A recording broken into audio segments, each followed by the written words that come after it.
बहुत हो गया है। मैं तो तुम्हारे माँ बाप की सेवा कर करके थक गई हूँ। शादी से पहले मैं तो एकदम खुली घूमती थी। जो भी मेरा मन करता था वो ही मैं खाती थी, और जो ही मेरा मन करता था वो ही मैं पहनती थी, और जहाँ मेरा मन किया वहाँ मैं घूमती थी। तुम्हारे माँ बाप के यहाँ रहते हुए मैं ढंग के कपड़े तक नहीं पहन पाती। बस अब बहुत हुआ, मुझे नहीं रहना उनके साथ। और तो और तुम्हारे माँ बाप के नाटक ही खत्म नहीं होते। सुबह 7 बजे उनको नाश्ता चाहिए, 12 बजे दोपहर का खाना चाहिए, और रात का खाना 6 बजे। ये भी कोई खाना खाने का टाइम होता है?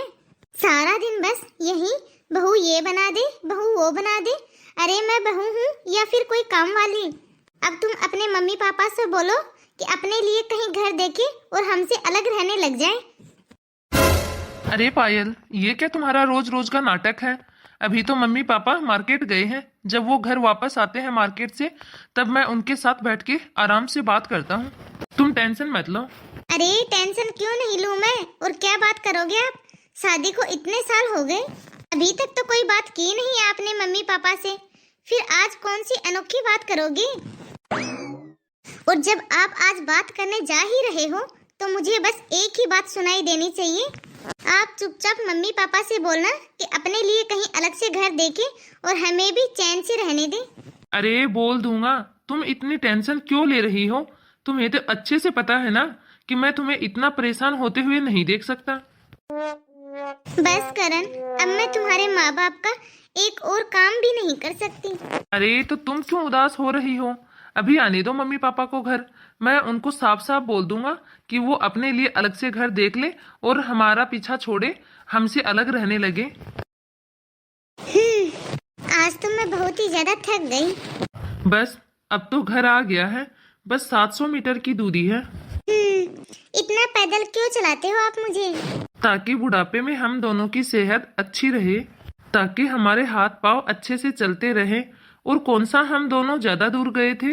यहाँ पास में 1 किलोमीटर दूर सब्जी मंडी में ही तो गए थे सब्जी लाने के लिए। चलो अब घर जल्दी से चलते हैं। बहू सब्जी और फ्रूटों का इंतजार कर रही होगी। ठीक है जी, आप सही बोल रहे हो। चलो घर चलते हैं जल्दी से।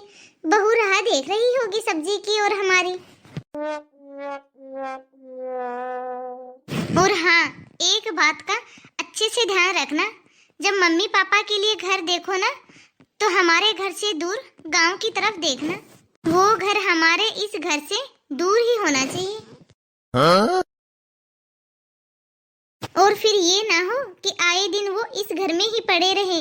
बस अब मुझसे नहीं होती तुम्हारे माँ बाप की और सेवा। अरे मैं इस घर में बहू बन के आई थी या फिर नौकरानी? बस अब मैंने आपको बोल दिया, जब आप मम्मी पापा के लिए घर देखो ना, तो वो घर हमारे इस घर से बहुत दूर होना चाहिए, और वो भी गांव की साइड। अरे हाँ पायल, अब मैंने भी सोच लिया है। मम्मी पापा के लिए घर दूर ही देखूंगा, और वो भी गांव की साइड। क्यों ना पायल, ऐसा करते हैं कि मम्मी पापा को घर लालचनपुरा में लेके दे देता हूँ, क्योंकि वो इलाका सस्ता भी है और काफी अच्छा भी है। हाँ हाँ, ये बिल्कुल सही रहेगा। और वैसे भी तुम्हारे मम्मी पापा को स्टैंडर्ड जगह से क्या लेना देना। लालचनपुरा सस्ता एरिया भी है, उसमें बूढ़ा बूढ़ी को घर भी मिल जाएगा, और हमें यहाँ चैन से आराम से भी रहेंगे। हाँ पायल, ये एकदम सही रहेगा। हम और मम्मी पापा दूर रहेंगे तो उनका और हमारा प्यार भी बना रहेगा।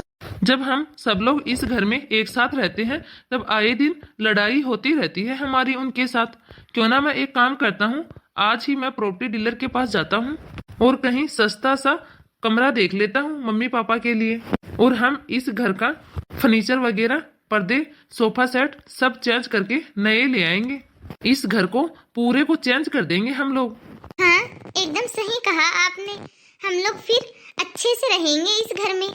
जो भी हमारी इच्छा होगी वो ही हम पहनेंगे, और जो भी हमारी इच्छा होगी वो ही हम खाएंगे। कोई भी रोकने टोकने वाला नहीं होगा इस घर में हमें। लगता है तुम्हारे मम्मी पापा आ गए। अरे आपने बात की शर्मा जी से? हाँ हाँ, मैंने बात की है।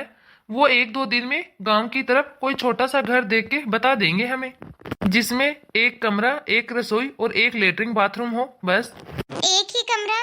अरे एक कमरा तो बहुत है, 2 बंदों को ही तो रहना है वहाँ पे। हाँ, वो तो ठीक ही बोल रहे हो आप। अरे आ गए मम्मी जी, पापा जी आप। पापा जी, अभी मैंने आपकी थोड़ी सी बात सुनी। आप कहीं छोटा सा घर लेने की बात कर रहे थे। अरे हाँ बहू, अब मैं भी बस यही सोच रहा था कि हमारी आपस में तो बनती है नहीं, इसलिए मैं अलग से एक छोटा सा घर ले रहा था ताकि हम लोग अलग अलग रह ले। क्यों बेटा, सही बोल रहा हूँ ना मैं? मेरा फैसला ठीक है ना बेटा? पापा, यदि आपने फैसला लिया है तो कुछ सोच समझ के ही लिया होगा। और हाँ पापा, सच तो यही है कि अब आपकी और हमारी आपस में बनती तो है नहीं। अब अलग अलग रहेंगे तो आपस में प्यार भी बना रहेगा पापा। हाँ बेटा, और अलग अलग रहेंगे तो आना जाना भी लगा रहेगा। मैंने एक प्रॉपर्टी डीलर से बात कर ली है, वो हमें एक छोटा सा घर दिला देगा अच्छे से एरिया में, वो भी इस घर से दूर, गांव की साइड। अच्छा तो बेटा, तुम मुझे एक बात बता, एक कमरे के अंदर 2 जने का गुजारा अच्छे से तो हो जाएगा ना? हाँ पापा, एक कमरे के अंदर 2 जनों का गुजारा अच्छे से हो जाता है।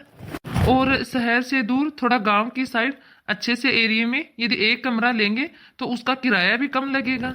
जब गांव की साइड घर ले रहे हो तो वो तो और भी ज्यादा अच्छा है पापा। वहाँ गांव की शुद्ध हवा जो मिलेगी, देसी गाय का दूध मिलेगा, घी मिलेगा, और क्या चाहिए? हाँ तो फिर ठीक है बेटा, 2-3 दिन में मिल जाएगा अच्छा सा रूम। अच्छा तो बेटा, तुम दोनों एक काम करो, धीरे धीरे अपना सामान पैक करना शुरू कर दो। क्या सामान पैक कर ले? पापा जी, सामान हम दोनों पैक क्यों करें? जाना तो आपको और मम्मी जी को है। और पापा जी, वैसे भी इस घर में दहेज का सारा सामान मेरा है। बहू, तुम ये मत भूलो कि ये घर तुम्हारा नहीं, तुम घर दहेज में नहीं लेके आई। तुम अपना सामान पैक करो और जाओ दूसरे घर में। मैं तुम दोनों को अच्छे से बता देता हूँ कि ये घर मेरे और तुम्हारी माँ के नाम पर है, इसलिए इस घर से हम दोनों नहीं, तुम दोनों जाओगे। क्या हम दोनों जाएंगे? हम दोनों इस घर से नहीं जाएंगे पापा।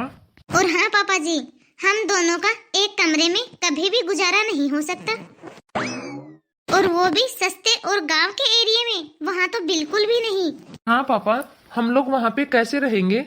हम लोग सस्ते एरिया में कैसे रह पाएंगे? हमें तो मॉडल और हाई सोसाइटी में रहने की आदत है।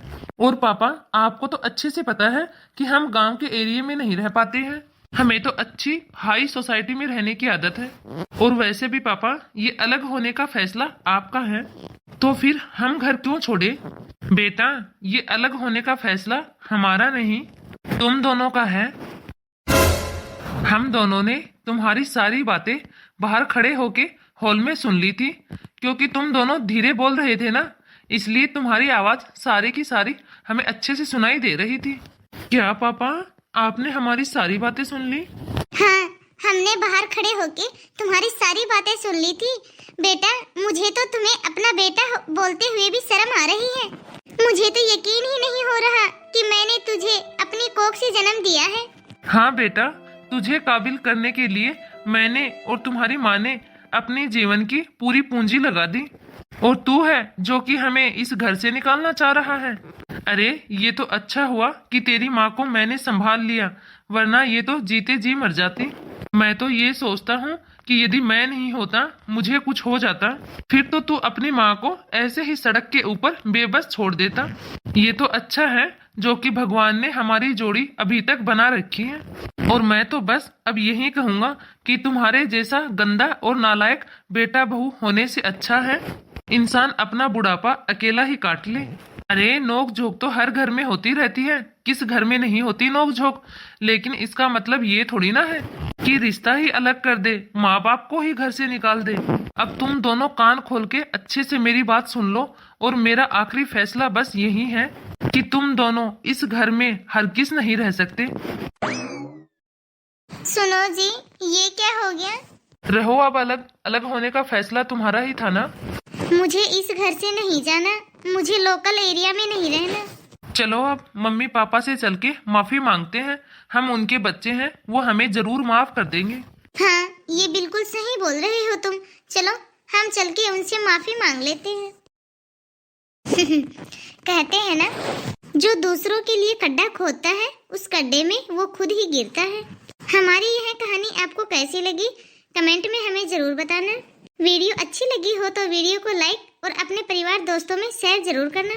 और यदि अभी तक आपने हमारे इस चैनल को सब्सक्राइब नहीं किया है तो फटाफट से हमारे इस चैनल को सब्सक्राइब कर देना, ताकि ऐसी ही कहानी आपको आगे देखने को मिलती रहे। तो बाय दोस्तों, अब मिलते हैं अगले वीडियो में।